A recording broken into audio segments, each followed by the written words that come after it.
ओम नमो भगवते वासुदेवाय नमः। आइए सुनते हैं उत्पन्ना एकादशी व्रत की कथा को, जो कि 8 दिसंबर 2023 को मनाई जाएगी और इसके पारण का समय भी जान लेंगे। चैनल पर नए हैं तो चैनल को सब्सक्राइब कर लें। उत्पन्ना एकादशी 8 दिसंबर को मनाई जा रही है। इसका पारण 9 दिसंबर 2023 को दोपहर 1:15 से लेकर के 3:20 तक का है। यानी कि जो लोग एकादशी का व्रत 8 दिसंबर को कर रहे हैं, उन्हें 9 दिसंबर 2023 को दोपहर 1:15 से लेकर के दोपहर 3:20 के बीच में पारण कर लेना चाहिए। अब सुनते हैं उत्पन्ना एकादशी की व्रत की कथा को। सूत जी कहने लगे, हे ऋषियों, एकादशी व्रत का वृतांत और उत्पत्ति प्राचीन काल में भगवान कृष्ण ने अपने परम भक्त युधिष्ठिर से कही थी, वही मैं तुमसे कहता हूँ। एक समय युधिष्ठिर ने भगवान से पूछा था कि एकादशी व्रत किस विधि से किया जाता है और उसका क्या फल प्राप्त होता है। उपवास के दिन जो क्रिया की जाती है, आप कृपा करके मुझसे कहिए। यह वचन सुनकर श्री कृष्ण कहने लगे, हे युधिष्ठिर, मैं तुमसे एकादशी के व्रत का महात्म्य कहता हूँ, सुनो। सर्वप्रथम हेमंत ऋतु में मार्गशीर्ष कृष्ण एकादशी से इस व्रत को प्रारंभ किया जाता है। दशमी को सायंकाल भोजन के बाद अच्छी प्रकार से दातून करें, ताकि अन्न का अंश मुंह में न रह जाए। रात्रि को भोजन कदापि न करें, न अधिक बोलें। एकादशी के दिन प्रातः 4 बजे उठकर सबसे पहले व्रत का संकल्प लें। इसके पश्चात शौच आदि से निवृत्त होकर शुद्ध जल से स्नान करें। एकादशी का व्रत करने वाला चोर, पाखंडी, परस्त्रीगामी, निंदक, मिथ्याभाषी तथा किसी भी प्रकार के पापी से बात न करे। स्नान करने के बाद धूप, दीप, नैवेद्य आदि 16 चीज़ों से भगवान का पूजन करें और रात को दीप दान करें। रात्रि में सोना या प्रसंग नहीं करना चाहिए। सारी रात भजन कीर्तन आदि करना चाहिए। जो कुछ पहले जाने अनजाने में पाप हो गए हों, उनकी क्षमा मांगनी चाहिए। धर्मात्मा पुरुषों को कृष्ण और शुक्ल पक्ष दोनों पक्षों की एकादशियों को समान समझना चाहिए। जो मनुष्य ऊपर लिखी विधि के अनुसार एकादशी का व्रत करते हैं, उन्हें शंखोद्वार तीर्थ में स्नान करके भगवान के दर्शन करने से जो फल प्राप्त होता है, वह एकादशी व्रत के 16वें भाग के भी समान नहीं है। व्यतिपात के दिन दान देने का 1,00,000 गुना फल होता है, संक्रांति से 4,00,000 गुना तथा सूर्य चंद्र ग्रहण में स्नान दान से जो पुण्य प्राप्त होता है, वही पुण्य एकादशी के दिन व्रत करने से मिलता है। अश्वमेघ यज्ञ करने से 100 गुना तथा 1,00,000 तपस्वियों को 60 वर्ष तक भोजन कराने से 10 गुना, 10 ब्राह्मणों अथवा 100 ब्रह्मचारियों को भोजन कराने से 1000 गुना पुण्य भूमि दान करने से होता है। उससे 1000 गुना पुण्य कन्यादान से होता है।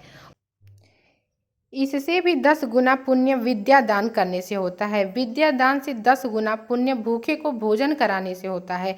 अन्नदान के समान इस संसार में कोई ऐसा कार्य नहीं जिससे देवता और पितर दोनों तृप्त होते हों, परंतु एकादशी के व्रत का पुण्य सबसे अधिक होता है। 1000 यज्ञों से भी अधिक इसका फल होता है। इस व्रत का प्रभाव देवताओं को भी दुर्लभ है।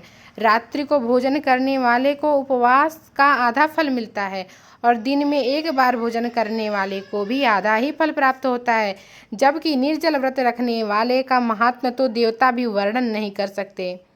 युधिष्ठिर कहने लगे, हे भगवान, आपने हजारों यज्ञ और 1,00,000 गौदान को भी एकादशी व्रत के बराबर नहीं बताया, सो यह तिथि सब तिथियों से उत्तम कैसे हुई, बताइए। भगवान कहने लगे, हे युधिष्ठिर, सतयुग में मूर नाम का दैत्य उत्पन्न हुआ। वह बड़ा बलवान और भयानक था।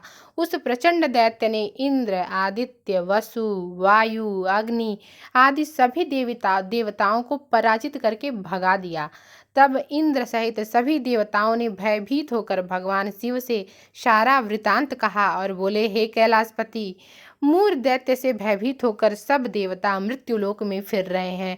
तब भगवान शिव ने कहा, हे देवताओं, तीनों लोकों के स्वामी, भक्तों के दुखों का नाश करने वाले भगवान विष्णु की शरण में जाओ। वे ही तुम्हारे दुखों को दूर कर सकते हैं। शिव जी के ऐसे वचन सुनकर सभी देवता क्षीर सागर में पहुँचे। वहां भगवान को शयन करते देख हाथ जोड़कर उनकी स्तुति करने लगे। हे देवताओं द्वारा स्तुति करने योग्य प्रभु, आपको बारंबार नमस्कार है। देवताओं की रक्षा करने वाले मधुसूदन, आपको नमस्कार है। आप हमारी रक्षा करें। दैत्यों से भयभीत होकर हम सब आपकी शरण में आए हैं। आप इस संसार के कर्ता, माता पिता, उत्पत्ति और पालन करता और संहार करने वाले हैं। सबको शांति प्रदान करने वाले हैं। आकाश और पाताल भी आप ही हैं।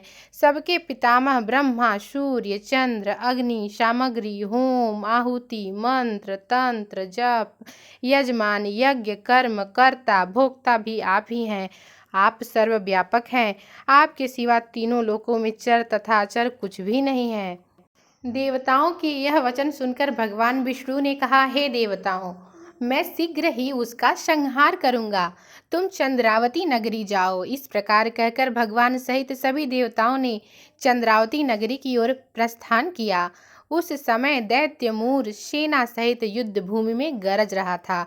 उसकी भयानक गर्जना सुनकर सभी देवता भय के मारे चारों दिशाओं में भागने लगे। जब स्वयं भगवान रणभूमि में आए तो दैत्य उन पर भी अस्त्र शस्त्र आयुध लेकर दौड़े। भगवान विष्णु ने उन्हें सर्प के समान अपने बाणों से बींध डाला। बहुत से दैत्य मारे गए। केवल मूर बचा रहा। वह अविचल भाव से भगवान के विष्णु के साथ युद्ध करता रहा। भगवान विष्णु जो जो तीक्ष्ण बाण चलाते वह उसके लिए पुष्प सिद्ध होता। उसका शरीर छिन्न भिन्न हो गया, किंतु वह लगातार युद्ध करता रहा। भगवान विष्णु और मूर के बीच मल्ल युद्ध भी हुआ। 10,000 वर्ष तक भगवान विष्णु और मूर का युद्ध चलता रहा, किंतु मूर नहीं हारा। थक कर भगवान बद्रिकाश्रम चले गए। वहाँ हेमवती नामक सुंदर गुफा थी। उसमें विश्राम करने के लिए भगवान उसके अंदर प्रवेश कर गए। यह गुफा 12 योजन लंबी थी और उसका एक ही द्वार था। भगवान विष्णु वहाँ योग निद्रा की गोद में सो गए। मोर भी पीछे पीछे आ गया और भगवान को सोया देखकर मारने को उद्यत हुआ। तभी भगवान के शरीर से उज्ज्वल कांतिमय रूप वाली देवी प्रकट हुई। देवी ने राक्षस मूर को ललकारा, युद्ध किया और उसे तत्काल मौत के घाट उतार दिया। भगवान विष्णु जब योग निद्रा की गोद से उठे तो सब बातों को जानकर उस देवी से कहा कि आपका जन्म एकादशी के दिन हुआ है, अतः आप उत्पन्ना एकादशी के नाम से पूजित होंगी। आपके भक्त वही होंगे जो मेरे भक्त हैं। यह कथा उत्पन्ना एकादशी की व्रत की कथा है। इस तरह से यह व्रत कथा समाप्त होती है।